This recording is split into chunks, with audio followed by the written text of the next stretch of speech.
एक आदमी और एक औरत 3 दिन और 3 रातों से समुद्र में बहते चले जा रहे थे। जब वे लगभग उम्मीद खो चुके थे, तभी लड़की ने अचानक देखा कि थोड़ी दूर पर एक छोटा सा द्वीप है। खुशी से झूमते हुए दोनों ने तेजी से किनारे की ओर पैडल मारना शुरू कर दिया। जैसे ही उन्होंने जमीन पर कदम रखा, उन्होंने राहत की सांस ली। थोड़ी देर आराम करने के बाद उन्होंने द्वीप को खोजने का फैसला किया। सावधानी के लिए डीन ने अपने साथ सिग्नल फ्लेयर गन रख ली। उन्हें यह जानकर हैरानी हुई कि उस द्वीप पर न सिर्फ ताजा पानी था, बल्कि बहुत सारे जंगली फल भी थे जो उनकी भूख मिटाने के लिए काफी थे। लेकिन जब वे द्वीप की सबसे ऊंची चोटी पर पहुंचे, तो उन्हें पता चला कि यह एक निर्जन, वीरान द्वीप है।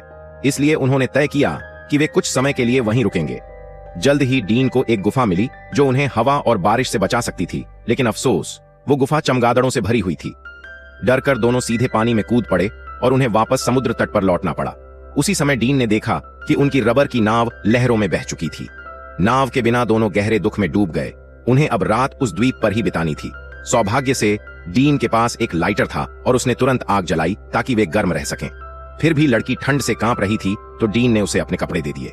सुबह होते ही लड़की ने जमीन पर एक संकट संकेत, डिस्ट्रेस सिग्नल बनाया। लड़के ने कहा कि एक निर्जन द्वीप पर फंसना इतना भी बुरा नहीं है, और एम्मा को हौसला देते हुए कहा कि इस पल को एंजॉय करो। फिर वो अपने कपड़े उतारकर समुद्र में तैरने चला गया। पिछली रात से सबक लेते हुए उन्होंने जल्दी से एक अस्थायी टेंट बना लिया और द्वीप पर आरामदायक जीवन बिताने लगे। जब भूख लगती तो केले खा लेते, जब गर्मी लगती तो अपनी पतलून काट लेते। धीरे धीरे उनका जीवन सरप्राइजिंगली आरामदायक हो गया। लेकिन जैसे जैसे दिन बीतते गए, एम्मा को घर की याद सताने लगी। तो डीन ने फिर से उसे ढाढ़स बंधाया और कहा कि इस तरह का अनुभव हर किसी को जीवन में नहीं मिलता, और जब मिल ही गया है तो इसका भरपूर आनंद लेना चाहिए। इसके बाद दोनों ने एक दूसरे को प्यार से गले लगा लिया।